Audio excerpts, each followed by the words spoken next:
자, 앞에서 직업 가치관에 대한 검사를 신규 버전과 구버전 또 뭐 사실은 좀 옛날 이야기였죠. 그걸 좀 들어보라고 했었고요. 자, 그러면 지난 시간에 이어서 이번 시간에까지 해왔던 진로 선호도 검사와 직업 가치관 검사가 무슨 의미가 있는가를 한번 살펴보도록 할게요.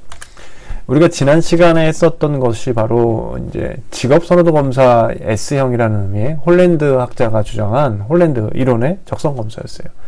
자, 레이상 모형이라는 현실형, 탐구형, 또 그리고 예술형, 뭐 사회형, 진취형, 간섭형, 그 영어적 표현을 가지고 여러분이 검사를 하였고 그 검사 결과 뭐 이 검사자 A는 ES형 진취적이고 사회적인 특성을 나타냈습니다. 그래서 뭐 요게 더 크게 나오면 SE형이 될 수도 있고요. 그리고 이 겉에 보이는 외곽선 6가지의 형태가 가까울수록 일치도가 높다라는 이야기를 했습니다.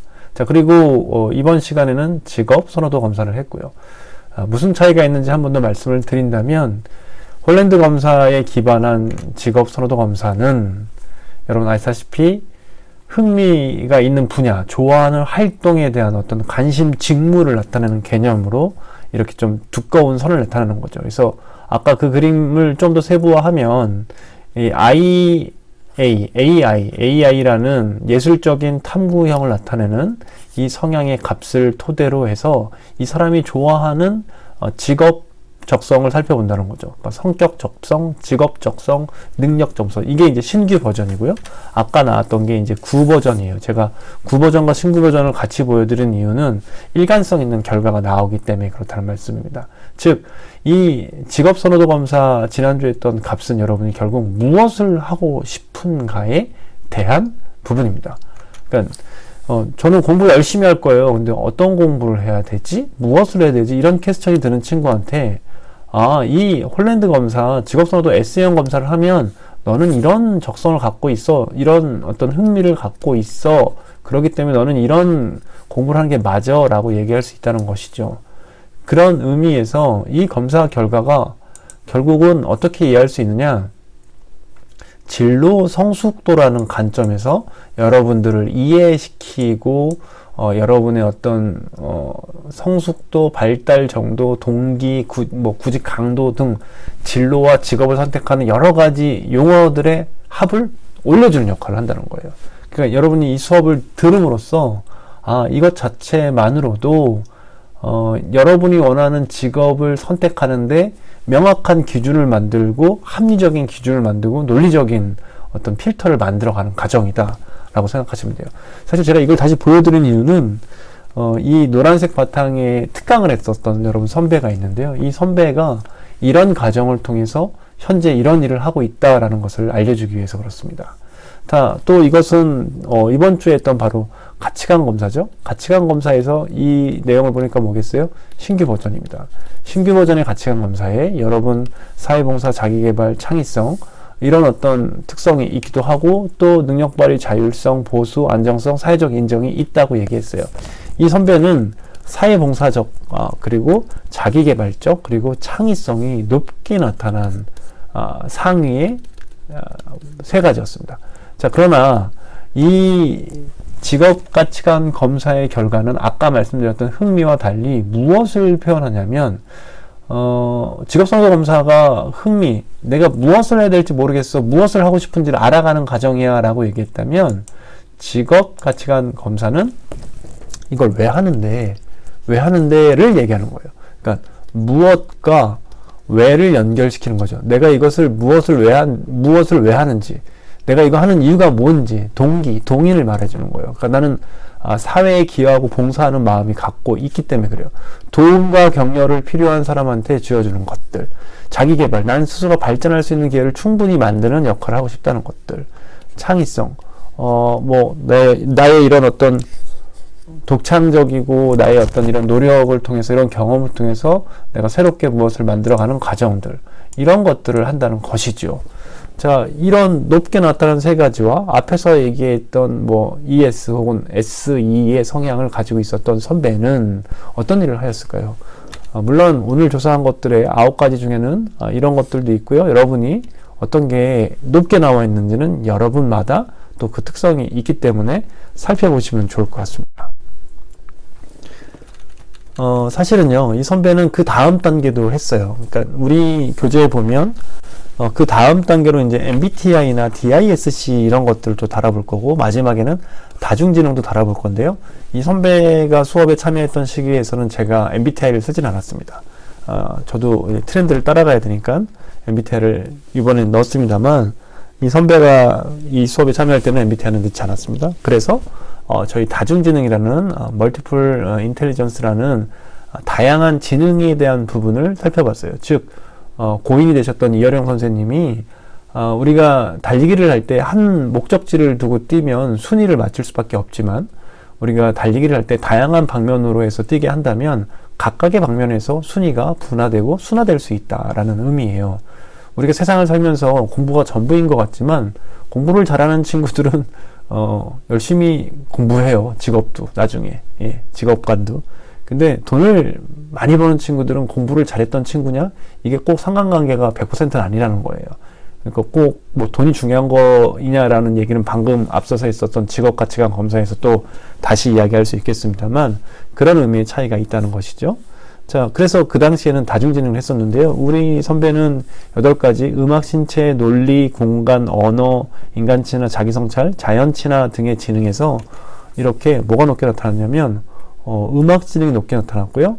인간친화, 그리고 자기성찰, 논리수학 이렇게 높게 나타났습니다. 그래서 이런 모양을 갖춰놨다는 거예요. 그래서 보시면 낮은 게 이제 언어 지능이랑 자연친화 이런 거였어요. 그래서 가만히 생각해보면 이 친구는 이제 곤충 이런 걸 정말 싫어했던 것 같습니다.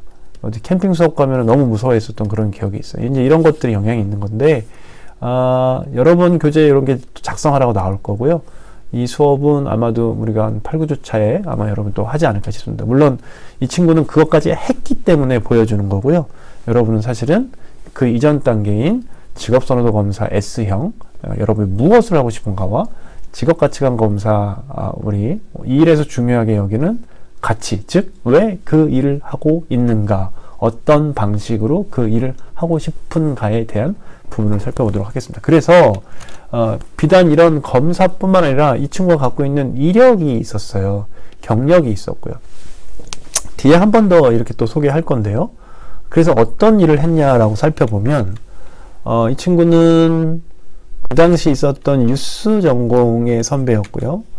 그래서 당연히 생활스포츠다 보디빌딩, 줄넘기, 게이트볼, 그리고 유소년 스포츠 줄넘기, 노인 스포츠, 게이트볼, 그 외에 전공의 영역으로 사회복지사 2급과 청소년지도 5급. 이걸 보면 우리가 뭘 이해할 수 있냐면요, 성실함을 이해할 수 있습니다. 성실함. 대학 4년 동안, 사실은 졸업하고 취득한 것이 있어요. 근데 대학 4년 동안 이런 이제 지도사 자격증과 청소년 지도사, 이런 사회복지사를 땄다는 거예요. 우리가 4년제 종합대학을 다닌다는 것은, 우리가 사회를 살아가는, 이 21세기를 살아가는 미래의 어떤 지성인을 만드는 작업이에요.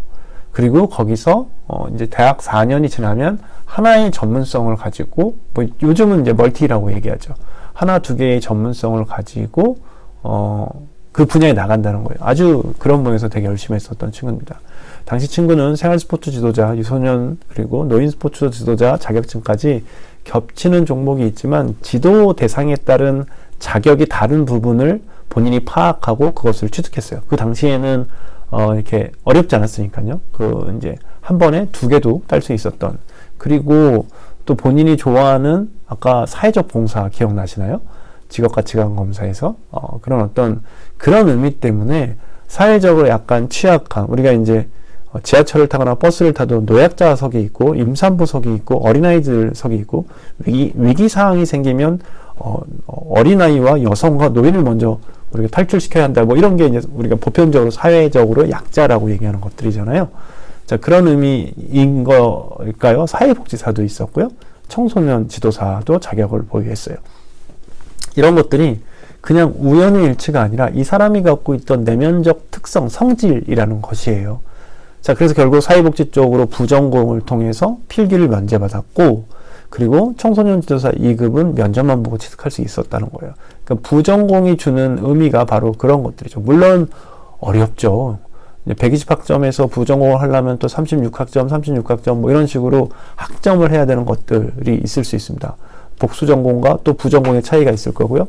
최근에는 뭐 나노 디그리라든가 멀티 디그리라든가 이런 표현이 있습니다만 각각의 성질이 다릅니다. 우리가 같은 표현을 쓰지만 조금 다른 표현이 있을 수 있다는 걸 여러분이 꼼꼼하게 살펴보실 필요가 있어요. 왜냐하면 여러분한테 이 수업을 통해서 전체적인 답을 원하는 게 아니라 개인적인 답을 원하거든요. 개인적인 진로이기 때문에요.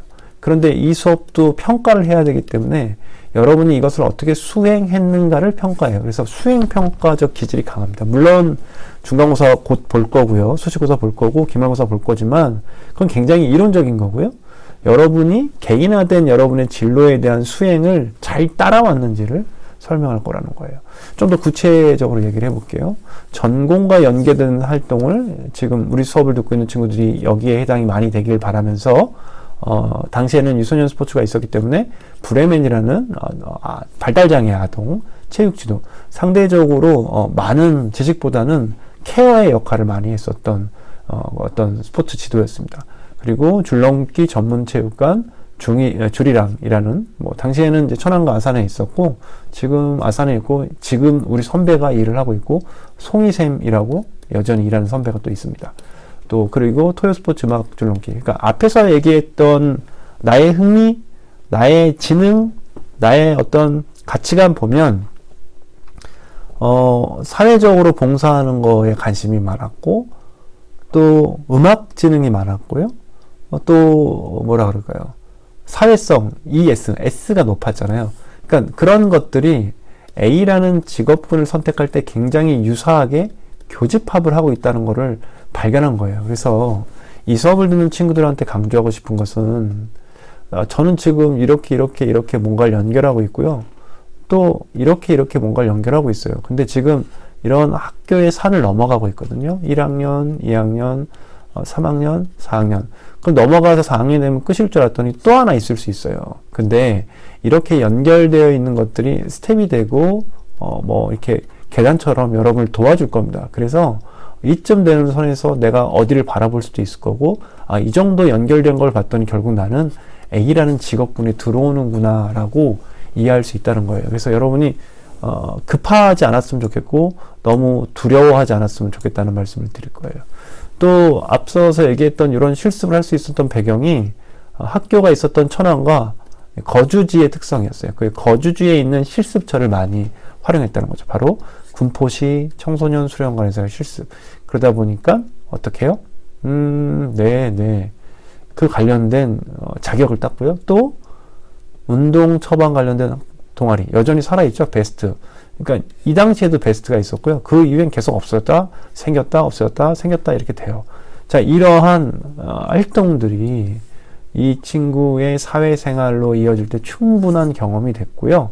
자, 단 아쉬운 게 있다면 이 경험이 경력으로 인정될 수 있는 시스템을 저와 여러분이 고민해서 만들어 가야 된다는 거고요. 어쨌든 간에 우리가 했었던 직업선호도 검사와 직업가치관 검사가 이런 의미를 갖고 있다고 여러분이 이해하시면 좋을 것 같아요. 그래서요, 천안시 체육회에 한 4년 정도 근속했고요. 또 최도산 청소년 수련관에서 또 근무했어요. 이 현재도 과거 자료이기 때문에 현재는 근무하고 있지 않습니다. 자, 천안시 체육회에서 무슨 일을 했느냐?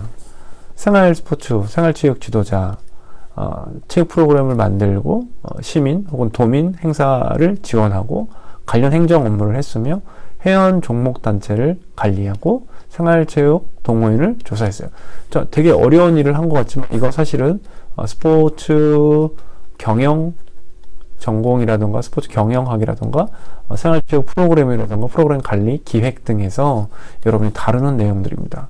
자, 이런 것들이 왜 교과에 필요한지 거꾸로 생각해 보면 알 수 있다는 거죠. 거기에 플러스 알파 다양한 실기 능력 그리고 더 나아가서 지도 능력이 포함돼서 이곳에 갈 수 있었던 것이에요.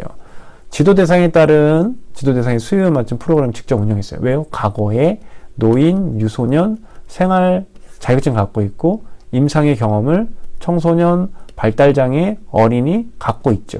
그렇다 보니까 본인이 관련된 일을 하는데 유리하게 작용이 되었던 것이에요. 아마 체육 관련 행정 업무는 사실 어려웠을 거예요. 가서 업무를 익혔을 거고요.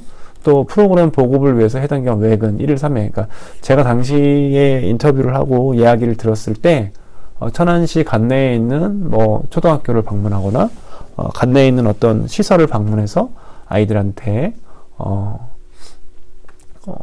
운동을 지도했다라고 얘기를 들었어요. 근데 이런 어떤 활동을 하면서 자기의 이해를 만들어 갔지만 무기계약직 형태로 해서 진급이 되지 않는 한계가 있어요. 그러니까 물론 진급이 안 된다는 게 아예 안 된다는 게 아니라요.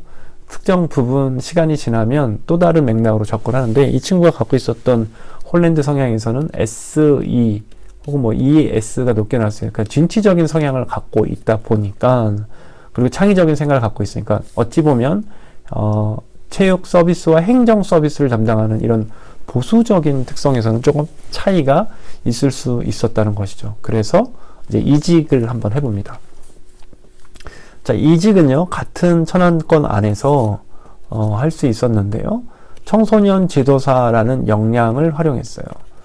그리고 임상의 경험도 있죠. 그래서 관리 운영팀에 들어가서 청소년 자유공간 운영위원회 동아리, 뭐 시설과 예산 정산 등을 담당했죠.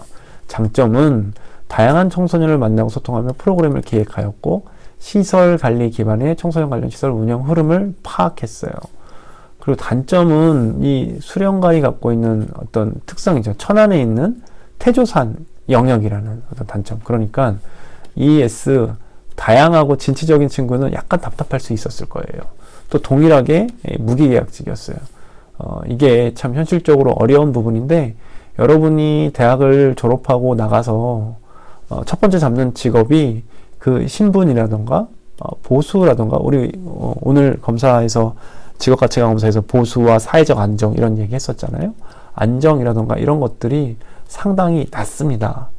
그러다 보니까 이런 실제로 직업을 선택하고 선택된 직업에서 근속할 때 어려움을 겪는 거예요.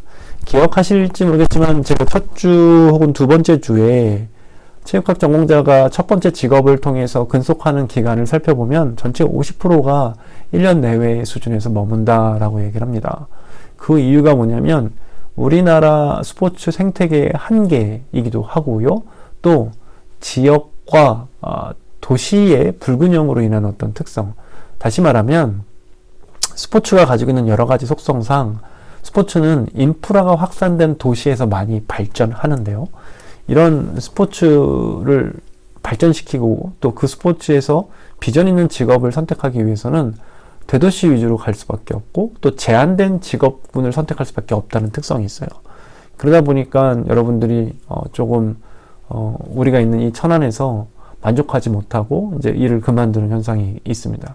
이제 제가 노력할 것은 천안시라던가 인근 지역에 더 많은 어떤 스포츠와 관련된 인프라를 만들고 정책을 만들어서 여러분이 선택할 수 있는 기회를 많이 만들어 드려야 되는 거고 또 여러분은 그런 선택의 기회가 조건이 주어졌을 때 도전할 수 있어야 되고 또 그거에 맞는 역량을 갖고 있어야 된다는 거예요. 21세기 지식사회죠. 아날로그가 디지털로 다 변하는 사회예요. 그런 부분에서 여러분이 저보다 훨씬 더 발전 가능성이 높죠. 여러분이 어떻게 역량을 맞춰나가는지도 매우 중요해요. 사실은 이제 이런 내용들은 저희 뒤이어서 해야 될 수업의 어떤 내용들이고 오늘 내용의 포커스는 여러분 그쵸? 직업선호도 검사와 직업 가치관 검사를 통해서 합리적으로 여러분의 진로를 선택할 수 있다는 거예요.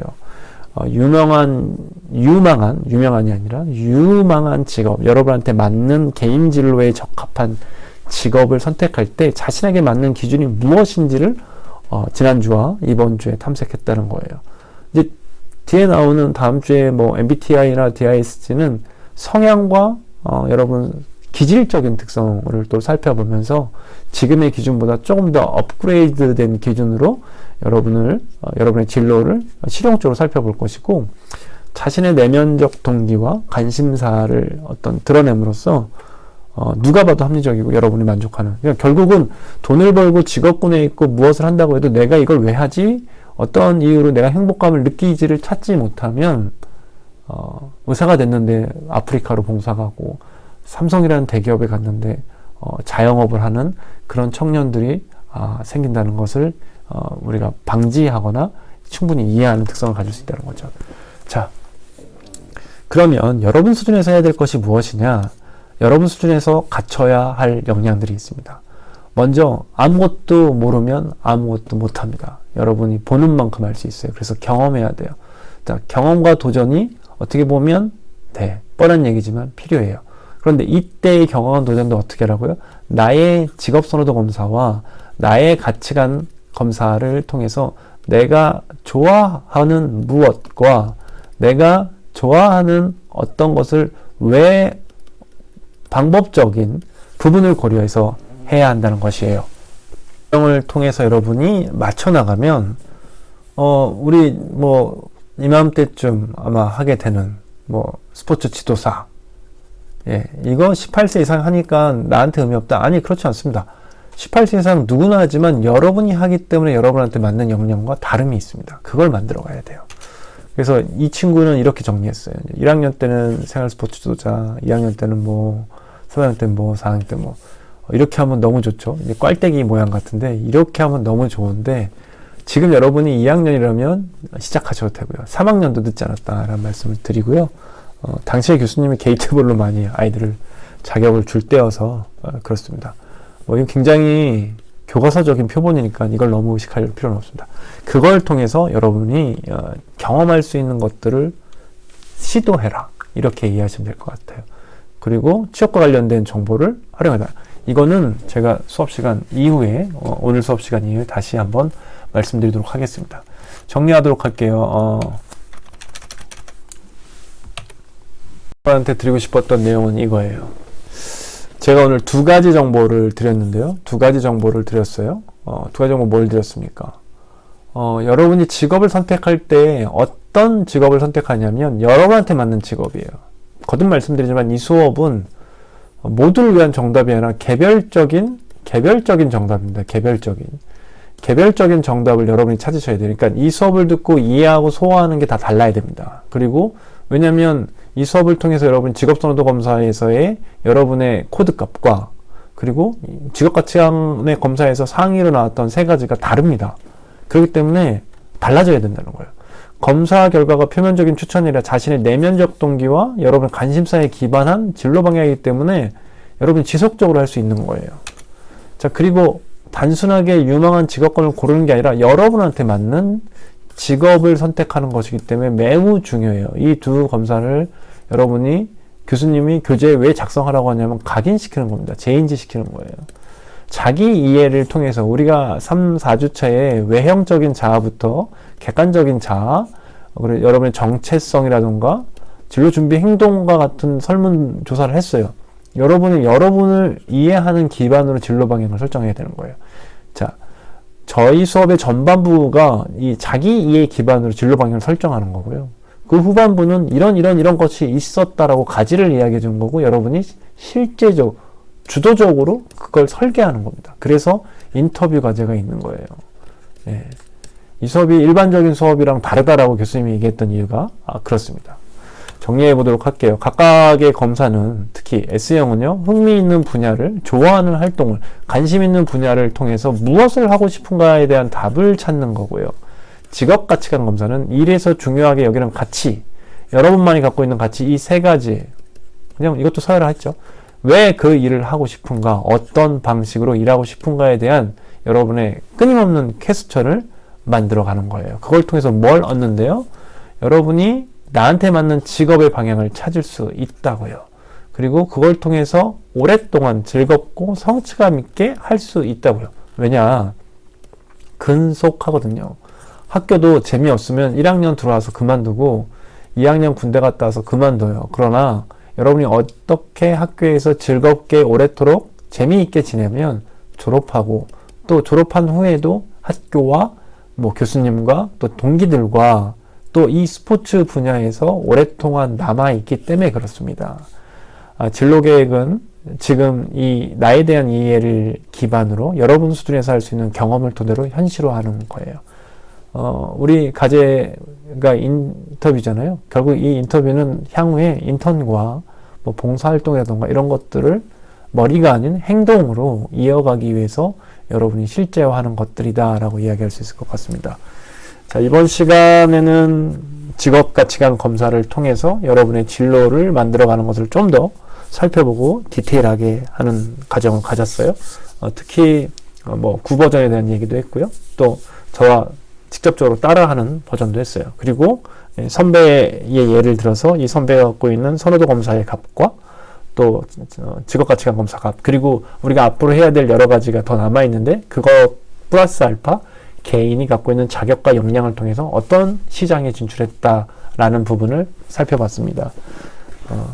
우리 교재에 21쪽, 20쪽 내용을 이 수업을 들으면서 부디 채우시길 바라겠습니다. 조만간 교재를 제출하러 오십시오라고 말씀을 드릴 거고요.